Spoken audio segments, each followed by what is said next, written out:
And here the inevitable happened. That's me having a philosophical moment again, and you wonder, why should that be of any interest? And that it is of interest because in order to be a good designer, you have to understand, what kind of designer you are. And so I think I highly recommend, even though it's sometimes not a very straightforward or sometimes painful process, that you should look deep inside you and think, okay, who am I? What am I doing? What is actually my way of approaching things? And what kind of a designer I am. It's I said I like to say that I'm a professional dreamer, but there's another aspect, and that is, I think I should call myself a creative adventurer. And there you see, today a little bit beardy. I think I'll shave that off tomorrow morning, because beard and me just doesn't go well together. But what is a creative adventurer? That is, of course, there are different types of adventurers, as much as there are different types of designers. And the creative adventurer is, in one way, it's the kid that didn't completely grow up and still chases childhood dreams, running around with an ever-growing bucket list of these things that I still have to do or so. But it's a certain kind of bucket list. It's not like I want to climb the Mount Everest. That's not on my list. Or I want to break, I don't know, whatever record. So it's not a sporty bucket list. It's on my list. There are things like I want to design and build my own car, or I want to write a book, or I want to participate in a real movie as a creative, so writer, director, whatever. Or I want to participate in the Paris-Dakar. Well, that was a teenage dream. Things were a little bit different back then, but that's, I'm digressing. Thing is, I just want to do these things that, how's the rally driving creative? Well, the point is, compared to, let's say, a roller coaster ride or any other funfair attraction, I like adventures where I'm in control of things, and where, to a certain extent probably, and that are not prefabricated, so that there's a real risk, because it's the real world.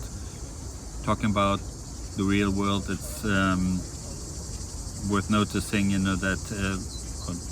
worth noting that some of my, dreams might actually include riding a dragon, or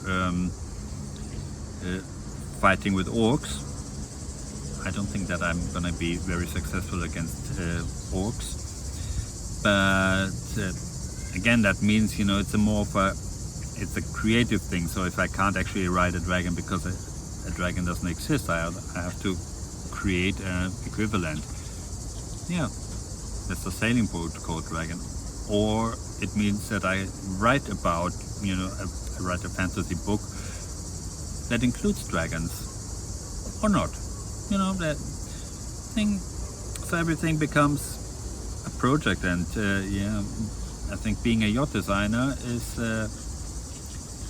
just, well, to be perfectly honest, and it might sound, not very much to my advantage if I say that, might be just another project of mine. It's a very big project. It's a project that I have been involved in for, 25 years and more, and I'm planning to be involved a little bit longer still. But what I'm saying is, it is a project. It is something that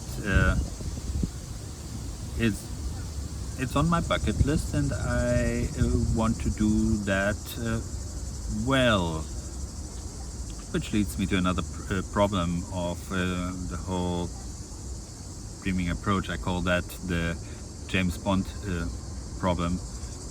That is, James Bond is incredibly good in a lot of things without ever having to spend time learning or practicing any of them. And that would be amazing if we could all do that. No, I mean, it's like, okay, I want to write a book, and I'm automatically, with the first lines I'm writing, amazingly good with words, and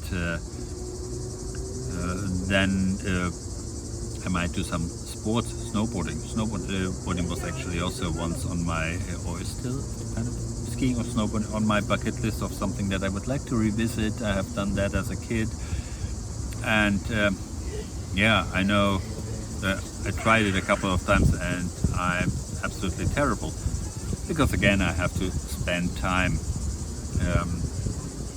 doing it before I can be really good to properly enjoy it. So yeah, that's the difficulty about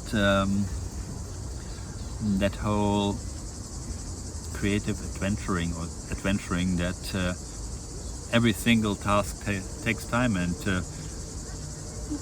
that's one of the things why I probably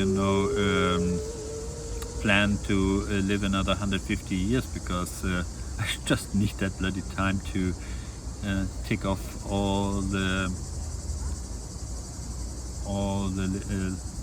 items on the list, which again would not be enough, because in that time I can already dream up the next items on the list.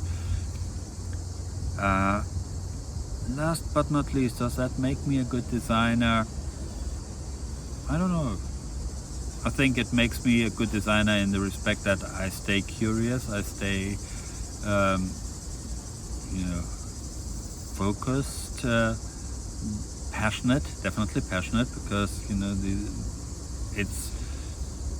I don't focus on the being a designer thing, like, okay, what that is a static idea. A designer is somebody that runs a design studio.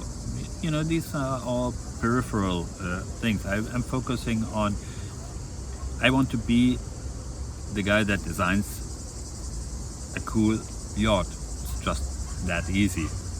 I want to be the guy that designs a cool yacht that makes somebody a happy yacht owner.